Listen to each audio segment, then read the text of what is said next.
But from Asia, let's talk about some business updates coming in from Wall Street as well. Elon Musk-led automaker Tesla reported 1.3 million deliveries in 2022, recording a growth of 40% in deliveries. This is on a year-over-year basis, but it did miss street expectations, even though we have such a big number. The company also reported total annual production of 1.37 million units in the year gone by. So that is an important update that we are tracking from Wall Street on Tesla. That's what's going on globally, but let's now talk about all of the cues that you should track as we get into a fresh trading session. We have our research team joining in with the trade setup today. So Rima, Nigel and Surbhi all join me now. Guys, a good morning to all of you. Rima, let me come across to you first. We have the Asian markets trading. It's definitely not looking good. No, absolutely not, right? And today could be the real trading day. Yesterday was very thin on volumes. Most of the global markets were shut, so markets were dancing to their own tune. So this morning, perhaps what the SGX Nifty is suggesting may just be the real deal, and that is a lower start, and we could be giving up the gains that we had yesterday. Yesterday, markets by the end of it were up close to about 0.5%. That said, the markets have been recovering well. Up until the 23rd of December, the markets were inching lower, but since then, the markets have been trying to recover. One of the key levels to track from here on will be 18,265. This was the high that the markets hit last week, so that could act as a bit of a resistance. Yesterday's volumes were on the lower side in terms of flows. The DIIs bought 743 crore in the cash market. The FIs sold 212 crore. US markets are shut overnight, so no cues coming in from Wall Street, as you've been pointing out. Japanese markets are shut today. The focus could be on individual names, and there are so many of them where the quarterly updates are coming in, so the street could be tracking that very closely. It'll act as a precursor to what we should expect from the Q3 earnings season. Back to you. All right, Rima, thanks a lot for taking us through all of those cues. In fact, speaking of the Q3 earnings season, all of the updates have also been coming in, so there's lots of individual stocks for us to track. Surbhi is here with that entire list. Surbhi. Thanks for that. So let's start with some of the Q3 business updates. The first one is M&M Financial Services, where the Q3 disbursements were up 80% on a year-on-year basis, and the collection efficiency for the month of December was 98%. South Indian Bank, where the gross advances are up 18%, total deposits are up 3%, and CASA is up 9% on a year-on-year basis. Karnataka Bank, where the CASA is up 10%, close to 27,000 crores, and gross advances are up 12%. CSB Bank, where the deposits are up 19%, and CASA ratio is at 31% versus 35% same time last year. Hindustan Zinc, where the mined metal output for Q3 is up 1% at 254,000 tons. Some other companies that will be in focus today is Dabur, where the transaction with Badshah is now complete and Dabur holds 51% in the company. Zomato, the company's co-founder and CTO Gunjan Patidar resigns from the company. And lastly, PSP Projects, where the company is the lowest bidder for the government project worth 1365 crores at Surat. All right, Surbhi, thanks a lot for that entire list of stocks. We're going to keep all of these on our radar today. Finally, let's also talk about cues from the futures and options space, and Nigel has all of that. Hi, Nigel. Well, morning. It was a good start, actually, to the year. The Nifty ended high with a gain of close to 0.5% odd, and the good news was we ended virtually at the high point of the day. What's heartening is also we saw a bigger participation coming from the broader markets, and I'd like to see more of that in 2023 odd. Now, volumes, they still continue to remain tepid, and that's likely to be the case for the next couple of sessions. But what did the FIs do in the F&O market? Well, they added shorts, more than 5,000 short contracts, and now they've gone net short on the index. On the options side, well, they bought more puts than calls. But, what's the good news is that they wrote puts. They wrote close to 70,000 put contracts, and that was in the ratio of close to around 2:1. So you like the put writing in an uptrending market, and that's precisely what's happened. Let's try to find out what are the puts then that they were writing. On the Nifty itself, the 18,000 and the 18,100 put, between them, they added close to around 50 lakh shares. And the premium out there, is anything between 30 to around 50 rupees.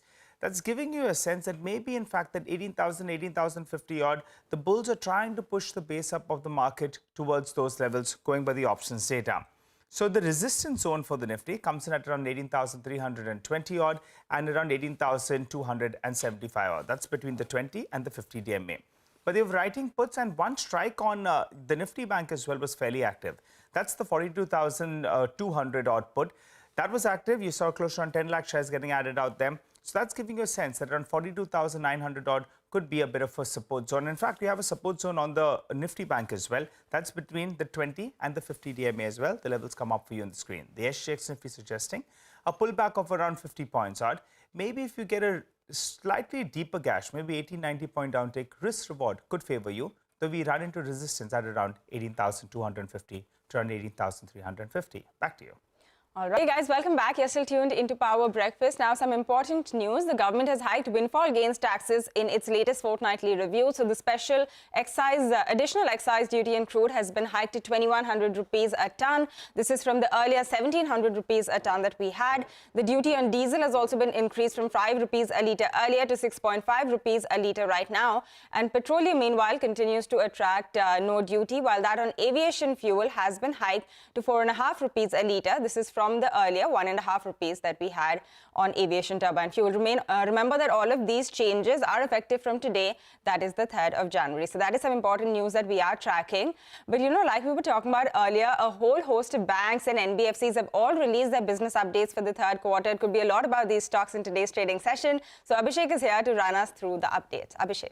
Well, Pavitra, as you mentioned, the whole lot of BFSI units have given their business update, and the loan growth momentum remains really strong. So starting with M&M Financial, the disbursements for December month alone was about 4,650 crores, up about 3.3% month on month. Calculation shows that for Q3 FY23, the disbursements are nearly around 14,500 crore, up more than 80% YOY and about 23% sequentially. The business asset, or almost the loan growth, was pretty strong at about 4.3% quarter on quarter. Remember that in the previous quarter they had an AUM growth of about nearly 9% plus. So gross NPA ratio has declined to 6.2 versus 6.7% on a sequential basis and versus 7% in the previous month. Collection efficiency for December has also improved. So overall good business update coming in from Mahindra Financial. CSB Bank, they are taking sheen away from NBFCs with respect to gold loan portfolio. So deposits are up 19% YOY and about 8% sequentially. The CASA ratio has dipped, but loan growth is pretty strong at 25.7% YOY and about 5.5% sequentially. In this, the gold portfolio has grown by 51% YOY and about 9.3% sequentially. So gold loan share in the portfolio has increased to 47% when compared to around 45.5% in the previous quarter. X of gold loans, the loan growth is at 9.5% YOY and about 2.5% sequentially. Karnataka Bank has also seen improvement in CD ratio. Deposits are up 8% YOY and 3.5% sequentially. The CASA ratio has dipped a bit, but gold loan, overall loan growth has remained strong at 12.5% YOY and about 4.5% sequentially. So we are seeing improvement in CD ratio, which suggests that the net interest margin could remain healthy. South Indian Bank, the deposit growth is weak, but CD ratio has augured well for PNL performance can remain strong in Q3. So deposits are up 2.7% YOY and about 2.5% sequentially. The CASA ratio has dipped a bit on a sequential basis, but loan growth is pretty strong over there at 18.5% YOY and about 3.2% sequentially. You are seeing an improvement in the CD ratio. So in a rising interest rate scenario, when CD ratio improves, the net interest margin can also improve. Back to you. All right, Abhishek, thanks a lot for taking us through the highlights of how all of these banks and NBFCs have, posted their Q3 updates. This will be the space to track in today's trading session as well. But with that, let's move on to another important story. The government yesterday released a consultation paper for its upcoming online gaming policy. So it has proposed self-regulation, mandatory players verification, as well as additional due diligence. Online gaming companies will also be covered under the new IT rules that were issued in 2021 for social media platforms. And stakeholders, remember, can share their feedback until the 17th of January. So that is an important piece of news coming in. And on that note, let's also listen in to what Rajiv Chandrasekhar, MOS of the Ministry of Electronics and Information, as well as Roland Landes, CEO of the All India Gaming Federation, had to say on this. What we have done is really to create a framework that allows online gaming to expand. We think this is a very, very significant opportunity for the digital economy.